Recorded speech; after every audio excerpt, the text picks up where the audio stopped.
auf den allerersten Blick würde ich sagen, sieht ja aus wie eine Mofa. Und Dieter sagte schon, ja, nicht Mofa, Lambretta. Ja, Dann sage ich, ja, Lambretta ist auch noch viel schöner und hat ja ein klassisches Design, ganz anderes Design. Und was habe ich noch gesagt? Ja, was sieht man noch? 20 Zoll Reifen sieht man sofort, also kleine Reifen, wo es aber auch wieder bedeutet, niedriger Schwerpunkt. Und was es noch so kann, siehst du in dieser Folge.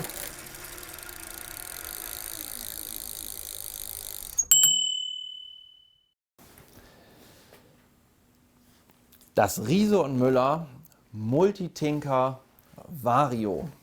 Lange habe ich drauf gewartet und mir hat es auch in Wirklichkeit viel zu lange gedauert, bis dieses Rad endlich ausgeliefert wurde. Ich habe nämlich im letzten Jahr schon gesagt, das ist mein Fahrrad.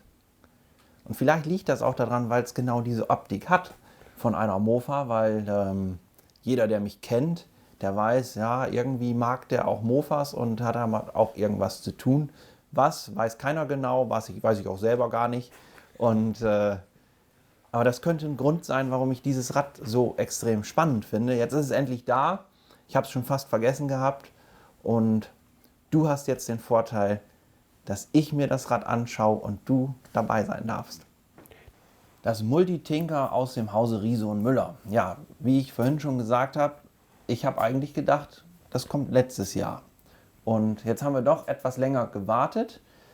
Was jetzt aber auch ganz schön ist, das Rad wurde mit dem Smart-System ausgestattet. Und Smart-System haben wir auch schon mal drüber gesprochen, haben wir auch schon mal ein ziemlich chaotisches Video drüber gemacht. Update wird aktualisiert.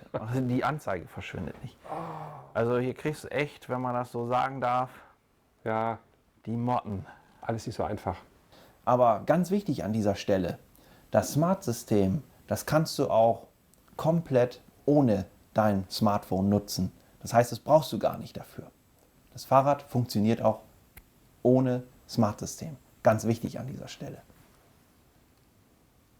Ja, und das Smartphone funktioniert ja auch ohne Fahrrad. Smart-System, als das Smart-System ganz neu herauskam, haben wir immer über den 750 Wattstunden Akku gesprochen. Hier im Multitinker ist der 625 Wattstunden Akku verbaut. Und ja, meine Meinung, ganz ehrlich, ausreichend Reichweite hat er. Und wenn du dir da ganz sicher sein willst, empfehle ich dir schon mal diesen Bosch Reichweitenrechner. Da kannst du es genau gucken, ob das dann auch zu deinem Einsatzzweck passt von der Reichweite.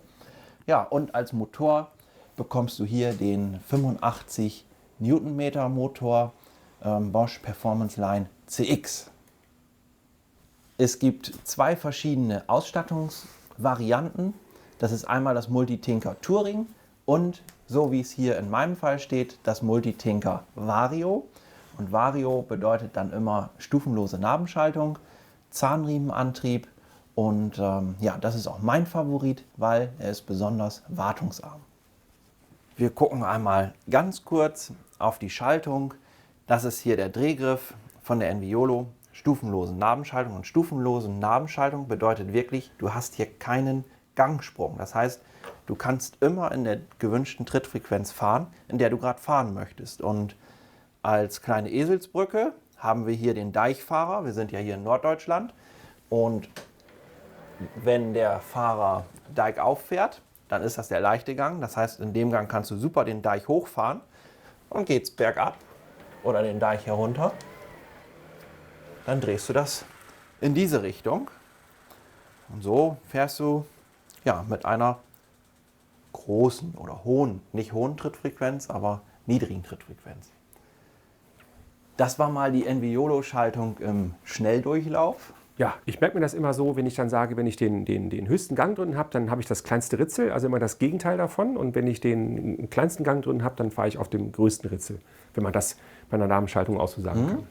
Ja, Jo. das ist ein guter Vergleich, so kann man sich das gut merken. Multitinker. Schaltung, Motor haben wir jetzt mal im Schnellformat abgefrühstückt. Und jetzt müssen wir eigentlich mal erzählen, dass dieses Rad ja auch zur Familie der Cargo-Bikes oder Lastenräder gehört. Also wie du es nennen magst, schreib das mal in die Kommentare. Interessiert mich natürlich auch, ob du sagst, ist ein Cargo-Bike, nee, ist ein Lastenrad oder ja, das ist gar nichts von beiden. Ist ein Longtail. Longtail, ja, ein Langschwanzrad ist das. Genau. Longtail, da ist Langschwanz und ich sag dann, das ist der Langschwanz mit dem Seitenständer. Ja, ist so. Wenn wir schon- Mit Ständer. Ja, Mit Ständer. ja, oder Seitenständer, ja, keine Ahnung. Ist auch egal, darum geht es gar nicht. Nee. Also, na? So, Weg. genau. Kommt nicht ins Video. Lassen wir machen wir nicht rein. weitermachen. Nee. Lassen wir mit dem weitermachen, was wichtig ist oder was wichtig ist bei diesen Rädern. Das ist auch wieder so ein typisches Familienfahrrad, weil wenn du so ein Fahrrad bei dir im Haushalt hast, siehst du hier wieder, perfekt, hier ist eine Skala. Ich fahre auf Minimum und meine Frau fährt auf Maximum, weil sie ist ja viel kleiner als ich. Und, oder umgekehrt. Genauso ist es auch beim Lenker. Hier hast du, glaube ich, keine Skala in dem Sinne. Aber du hast hier diesen Arretierungsknopf. Und wenn du da drauf drückst, kannst du dann auch ganz einfach deine gewünschte Lenkerposition einstellen. Und Das den ist- Winkel, ne? Den Das Winkel ist das kannst- eine, genau. Also ich wollte es einmal zu Ende sprechen. Ja. Du kannst aber auch hier ganz einfach den Schnellverschluss lösen und sagen, alles klar, heute ist mir mehr nach komfortabel, dann drehst du den Lenker zurück. Und wenn es einen Tag gibt, an dem du sagst, nö, heute bin ich extrem sportlich drauf, ich hab's eilig, kannst das Fahrrad auch sehr sportlich fahren. An dieser Stelle ist meine Meinung natürlich immer, es gibt eine optimale Sitzposition. Die wirst du dir dann wahrscheinlich auch merken, beziehungsweise das wird dein Favorit sein. Aber du siehst schon, du bist auch bei diesem Rad extrem flexibel. Serienmäßig wird das Multitinker mit dem Frontgepäckträger ausgestattet. Und optional gibt es diesen Cargo-Frontgepäckträger. Cargo-Frontgepäckträger hat den Unterschied, dass er einmal im Vergleich zum Standard-Frontgepäckträger statt 5 Kilo sogar 8 Kilo Zuladung hat. Und dann hat er hier eine vernünftige Seitenreling, finde ich auch extrem praktisch. Und zudem kommen dann noch diese praktischen Spanngurte, sodass du dein Gepäck, ich zeige das mal kurz, auch noch befestigen kannst. So kannst du es schon mal sicher transportieren. Und es gibt noch eine weitere Option, die möchte ich auch einmal kurz zeigen. War im letzten Jahr echt hart umkämpft. Das ist die Frontgepäckträger-Tasche und die würde jetzt auf dem Standard-Frontgepäckträger passen, der eine Zuladung von 5 Kilo hat. Das heißt, die geht so jetzt nicht da drauf. Die Das passt heißt, wenn man nicht das auf- so genau. ordert, dann müsste man, wenn man die wollte, nochmal extra. Richtig. Entweder Tasche oder halt offenes Gepäckfach mit Reling und Spanngurt. Da muss man sich halt entscheiden. Ich würde das so lassen. Da passt so ein gutes Display drauf hier, so Apfelsaft in diesem Pappdisplay, so 8 Stück hintereinander. Ja. Das gefällt mir gut. Genau. Ein Vorteil von diesem Frontgepäckträger ist, dass alles, was du hier drauf transportierst, halt gedämpft ist durch die Federgabel. Ja, das ist ja, der Frontgepäckträger ist hier, in diesem Fall ist er gefedert und hinten haben wir ja keine Federung. Und dann sind die Schläge, die durch den Gepäckträger oder über den Reifen auf den Gepäckträger übertragen werden, halt andere. Also hier ist es geschützt. Ganz gute Info, finde ich, weil man vielleicht Sachen hat, die nicht so viel Stoß vertragen beim Transport. Mir fallen jetzt die klassischen Eier nur ein. Ich meine, aber wahrscheinlich andere Dinge. Nee, dass man die halt Ja, eben man, könnte, abgefedert hat. man könnte das tatsächlich mal ausprobieren, Eiertransport. Ne? Ja. Mal eine Packung Eier, macht die hier drauf und dann, Wie macht so ein man die hier. Müller-Eiertransporter. Und dann probiert man das mal aus, mal gucken. Also ich schätze, dass sie hier vorne mehr aushalten und eine Kiste Wasser oder eine kleine Kiste Bier kannst du hier vorne gut transportieren. Richtig. Ich weiß nicht, ob das vom Gewicht passt. Mit den 8 Kilo. 8 Kilo, ja, was Kleines. Aber was aus Glas zum Beispiel, kannst du hier vorne transportieren? Das kann man transportieren. Na? Oder würde ich tendenziell eher vorne drauf machen als hinten? Oder eine Torte. Eine Torte ist gut. Na, stell dir mal vor, du hast so eine Sahnetorte, die hast du hinten auf dem Gepäckträger, fährst durch so ein Loch und dann sackt die so zusammen. Und hier vorne hält die wahrscheinlich länger. Das ist richtig, das stimmt. Hinten kannst du dann direkt mit Strohhalm inhalieren. Ja. Ja, Gut. wobei 2023 mit Torte essen ist da nicht so viel. Ja, du schon, ich nicht. Aber Ja, du siehst das Multitinker hier mit dem Safety Bar Kit. Safety Bar Kit heißt hier diese Reling. Dann haben wir hier auf der Innenseite nochmal so, ja, wie soll man das sagen, Haltegriffe. Weil du kannst hier auch jemanden drauf mitnehmen. Theoretisch sogar 2 Personen, 2 Kinder oder wie auch immer. Wahlweise kannst du dann auch noch ein Passagierkit bekommen. Das ist ohne diese Reling, nur mit dem Sitzpolster und einem Haltegriff am Sattel. Fußrasten oder Trittbretter sind serienmäßig verbaut. Das heißt, einen sicheren Stand für die Füße gibt es. Und in meinem Fall siehst du hier nochmal die Abdeckung. Dann, damit halt ja, nichts passieren kann. Fuß kommt in die Speichen oder was auch immer. Brauchen wir alles nicht, brauchen wir auch nicht drüber sprechen. Kann nämlich gar nicht passieren. Genau, das gibt es. Also Personentransport ist einmal möglich. Du kannst aber auch wahlweise Packtaschen bekommen, die ein Ladevolumen haben von jeweils 42 Liter. die finde ich so klasse. Die werde ich hier mal extra einblenden, damit man sehen kann, wie das aussieht. Ja, dann blende die mal irgendwo ein und zeig mal, wie klasse das aussieht. Sieht wirklich cool aus. Und jetzt fragst du dich bestimmt, ja, und wie ist das mit dem Systemgewicht oder mit dem zulässigen Gesamtgewicht? Beim Fahrrad oder beim Lastenrad spricht man immer gerne vom Systemgewicht. Und Systemgewicht bedeutet Fahrer plus Fahrrad und Gepäck. Und ja, zulässiges Systemgewicht haben wir hier von 200 Kilogramm. Das ist echt eine anständige Menge. Und jetzt willst du bestimmt auch wissen, was wiegt das Rad? Ja, das wollen wir schon wissen. mal, Ja. das können wir ja schon mal abziehen. Ja, 38 Kilogramm. 38 Kilo, also 200 minus 38 und die Differenz. Und das ist dann das, was ich dann mitbringen kann. Was du zuladen darfst, was du selber wiegen darfst, wie auch immer. Ja, Ja. 200 Kilo Systemgewicht oder zulässiges Systemgewicht, nicht Systemgewicht, zulässiges Systemgewicht. Fragst du dich vielleicht, wie kommt das zustande?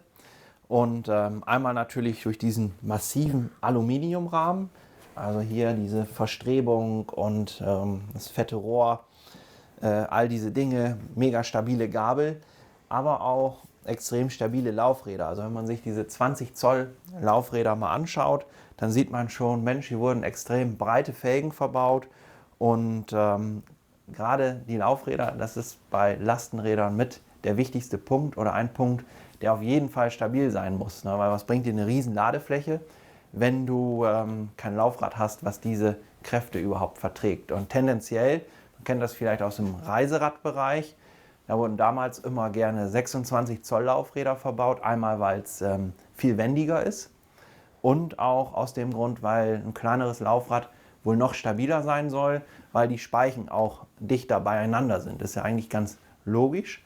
Ja, also an dieser Stelle kann man da kurz drüber sprechen. Kleine Laufräder, einmal wendig und auch gleichzeitig noch stabiler. gehst du einmal kurz aus dem Raum raus, kommst du wieder. Was passiert? Was ist hier los? Ja, geil, oder? Ja, das ist richtig geil. Ich habe ja vorhin gesagt, Seitenständer. Also ich kann mich da jetzt so anlehnen. Na? Und stell das nicht auf die Seite, sondern hochkant. Ich finde das richtig geil.